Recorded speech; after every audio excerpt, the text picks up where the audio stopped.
Who are the British? We're all here for the National Conservative Conference, but in the rush to defend the nation, I wonder if we have really defined it, especially as it pertains to our United Kingdom. Nationhood is a far harder question for the British than for most countries, because we are not one nation, but several.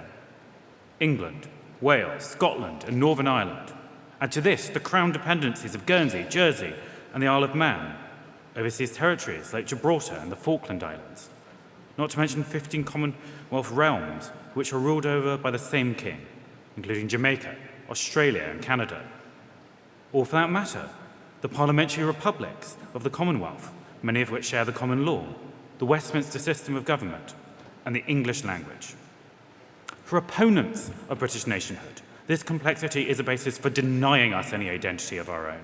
This is the St. George was really a Palestinian, fish and chips are really brought over by Sephardi Jews crowd, who claim that because British identity is drawn, rightly, from many sources, that we have no identity of our own. This is equally the idea of fundamental British values, so beloved of our Conservative government, which are reduced simply to tolerance and diversity. This is a nation without a story, a people without a shared object of reverence. I would argue, to the contrary, that the global scale and complexity of Britishness is precisely a reflection of our strength and exceptionalism as a culture. Whilst other countries are the product of modern revolutions and nation building, Britain uniquely retains a medieval constitution, an organic mode of sovereignty, belonging that far precedes the liberal, absolutist ideas of statehood proposed by Hobbes and Weber. Our medieval constitution, an ancient, sacred idea of nationhood, is under attack by extremists of both left and the right. Whilst fanatical progressives seek to deny us our history, there are also plenty of nationalist versions of Britishness, from those who deny our European identity and would subordinate us to America, to those who would seek to reduce it to an English ethno-nationalism. For British is as much Celtic as Anglo-Saxon, and despite the claims of Scottish, Welsh, Irish and English nationalists, the hybridity of Germanic and Celtic culture applies to all four nations equally. For many centuries, they have formed a religious, literary and intellectual unity long before they were politically united. English in itself has always been an imperial and not only national culture.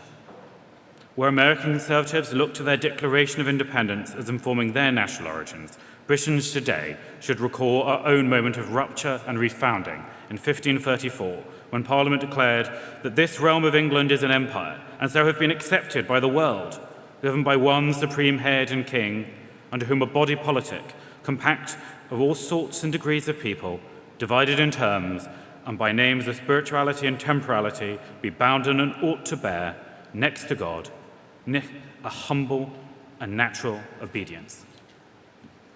It would be just as convenient for many nationalists on the right as it is progressives of the left to ignore or to historicise the Christian nature and origins of British nationhood. But it is inescapably central. The uneasy truth is that though it may be easier to sell a Britishness shorn of theological particularism, Britain is a Christian nation, or it is nothing at all. Our nation was born from several directions at once, and at the frontier between paganism and Christianity. St. Augustine's of Canterbury's mission in Kent created a toehold for the Christian faith, and Roman missionaries extended northwards. 30 years after Augustine landed in Kent, St. Paulinus converted the Northumbrians. In the black, swift-flowing rivers of the River Swale, thousands of Saxon noblemen were baptized. But soon thereafter, the tide of faith was thrown back, the kings of Northumbria returned to the old ways, and the kingdom fell to civil war. One refugee from this disaster was a young St. Oswald, a prince of the royal household, who was fostered in the Gaelic Christian court of Dalriada. He was baptized and educated by the monks of Iona, who advised as and mentors to the whole Gaelic royalty, and whose island became a favoured burial ground of Irish kings. This Celtic, Gaelic faith, inspired by the rigours of the Desert Fathers, a Christianity of hermits and living saints, followed Oswald southwards. And there, in the fields of Heavenfield, gravely outnumbered, on a largely forgotten crusade in the twilight darkness of our early history, he drove back the heathen armies and reconquered Northumbria for Christ. Celtic Christendom poured southwards like a pure dark tide, meeting and mingling with the bright spring waters of Roman Christianity, and so England was born, and Britain with it. This first chapter of British history is just that. 100 more follow on from it, from the Normans to the Reformation to the Union of Crowns. The boundaries of British identity are certainly blurred, to the triumphant pleasures of those desperate to debunk it. But if Britain is complex and many-layered, so are humans themselves. No country's literature has more profoundly delved into the complexity of human psychology than Britain's, and at the heart of our identity is a human person and a living constitution, our recently crowned king. Defining nationhood today, we are used to the abstraction of sovereignty, severed at the apparently arbitrary point of borders, a hard, logical line drawn across human complexity to order the chaos that would otherwise unfurl. But British sovereignty, that power which raises up borders or embraces new citizens, the heart of our shared life, the power of mercy, the power of temporal and spiritual justice is found in particular places, particular people, and particular things. Beneath the apparently irreducible complexity of Britishness lies a solid anchor, the matter of Britain, the story of how we came to be.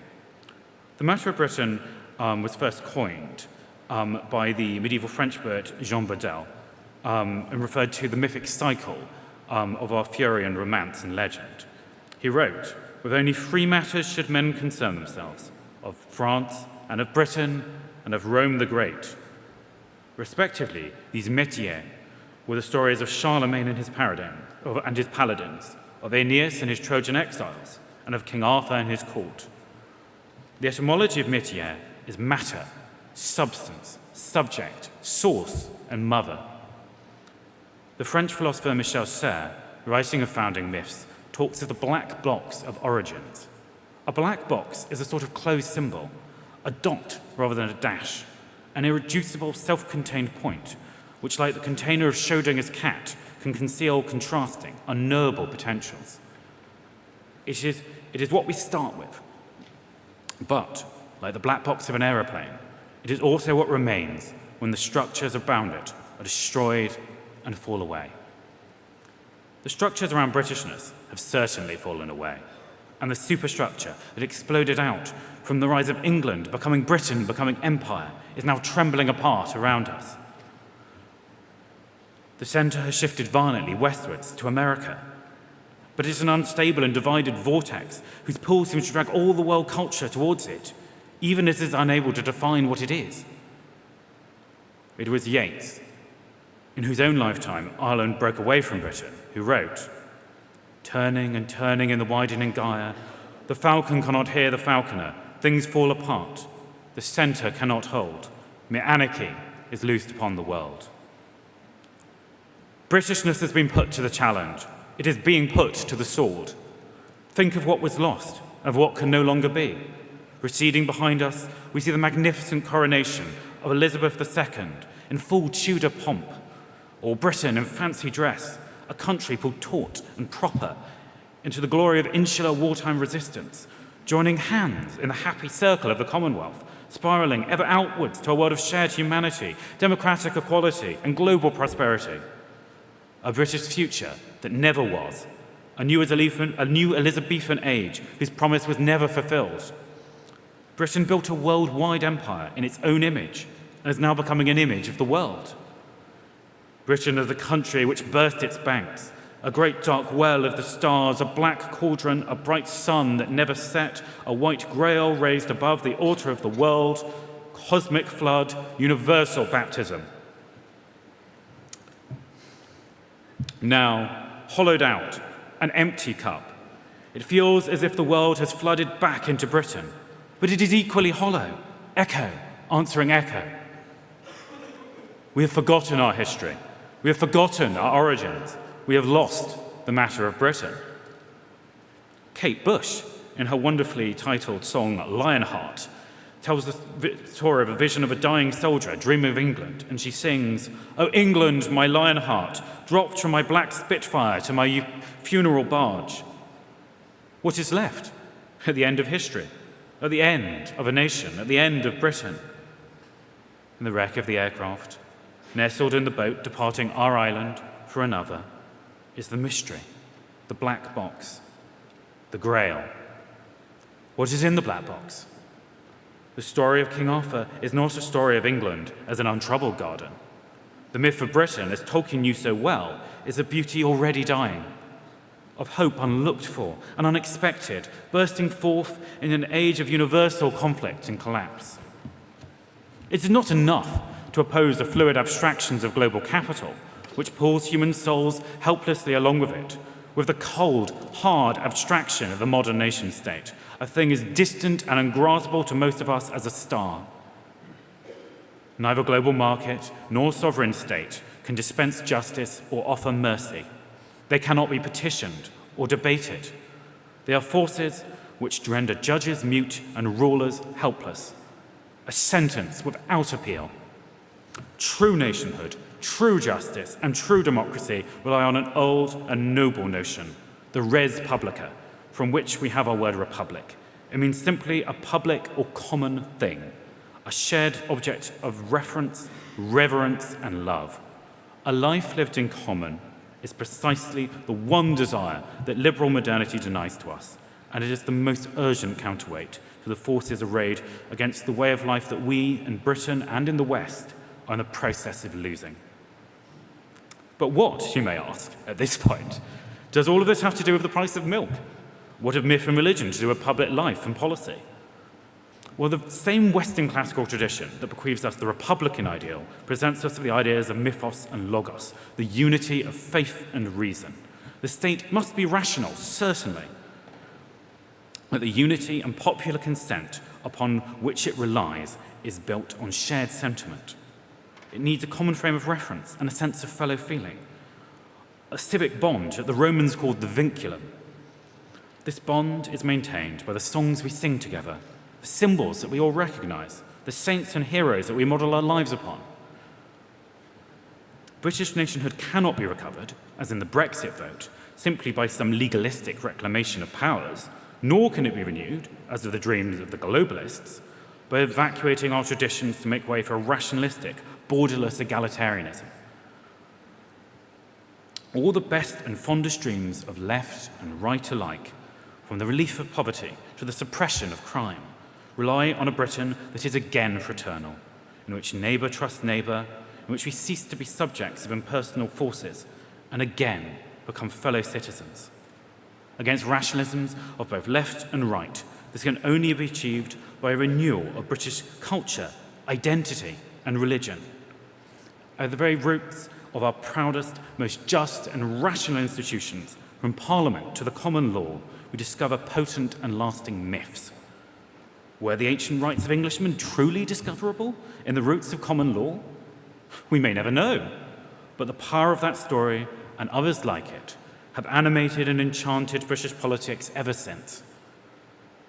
Labour could never have declared its great war on the five giants of want, disease, ignorance, squalor, and idleness if Britain were not the Britain of Jack the Giant Killer and St. George who slew the dragon. The great Conservative house-building programme of the 1950s might never have been if the English did not feel at some level that their homes were also their castles. Britain must draw again upon the hidden roots of its shared stories and dreams if we are to rebuild our country and learn to love and trust one another again. A new Britain must be built from the matter of Britain. Yeah.